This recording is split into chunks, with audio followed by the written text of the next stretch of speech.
Rio de Janeiro, beautiful beaches, blue sky, and heavenly football. To most people, this is paradise, but in this Garden of Eden there lurks a serpent in the form of a man called Edmundo. Edmundo is an idol to millions of Brazilians. His ball control is legendary, but he finds it a lot harder to control his fiery temper.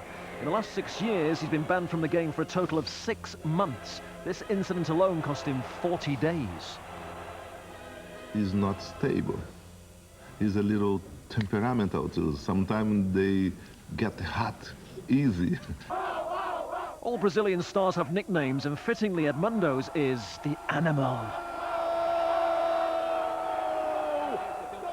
If I could compare him with an animal, sometimes I would compare Edmundo with a tiger. And sometimes I would compare him with the most idiot animal in the world. Because he acts like that.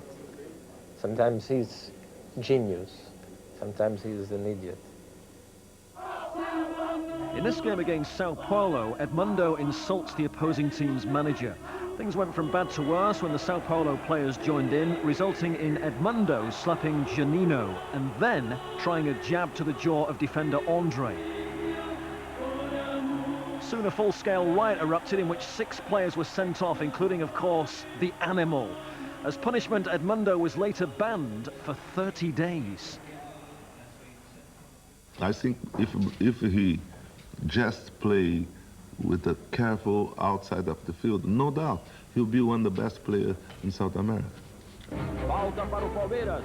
Roberto Carlos bate forte, o goleiro Ronaldo não segura, Giancarlo toca para Edmundo fazer mais In 1995, Edmundo caused a diplomatic incident whilst playing away in Ecuador in the South American Cup. No one knows why he lost it, but for some reason he decided to put the boot in on this TV cameraman. Edmundo ended up spending 2 days under arrest until he agreed to pay $10,000 to the Ecuadorian he kicked.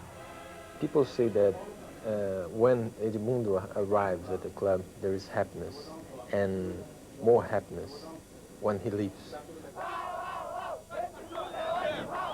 So there was happiness all round as Edmundo returned to Rio and joined local team Flamengo. But it wasn't to be a happy homecoming. In another South American Cup tie in Argentina, Edmundo found himself in trouble again. This time, he got a taste of his own medicine with this left-hand clubbing by Argentinian defender Zandona. Teammate Romario was quick to retaliate, a la Jackie Chan, and then all hell broke loose. Finally, the police were called in to restore order, and the match was abandoned.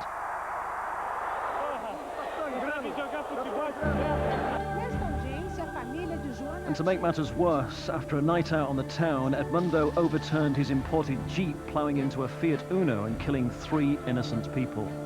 He was saved by his airbag, but was disgraced in South America.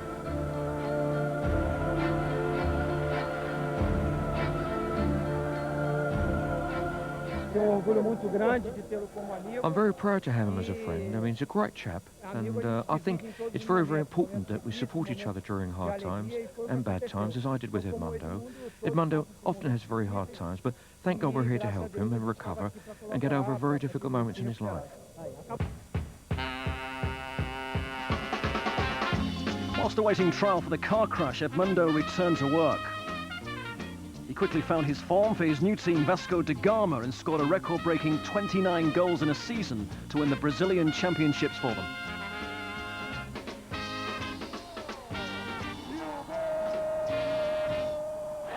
But Dr. Jekyll always turns into Mr. Hyde, and soon Eddie was up to his old tricks again, getting a 4-match ban for this sneaky elbow strike. Despite that, he was picked to play for his country in the South American Cup. Predictably, Brazil won the tournament, but Edmundo let himself down in the final, much to the disgust of the Brazilian manager, Mario Zagallo.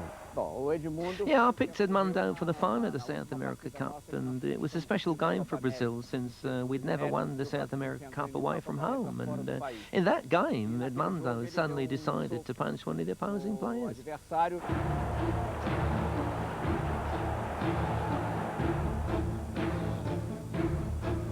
Following Following this incident, Zagallo didn't pick Edmundo again for Brazil for 6 months.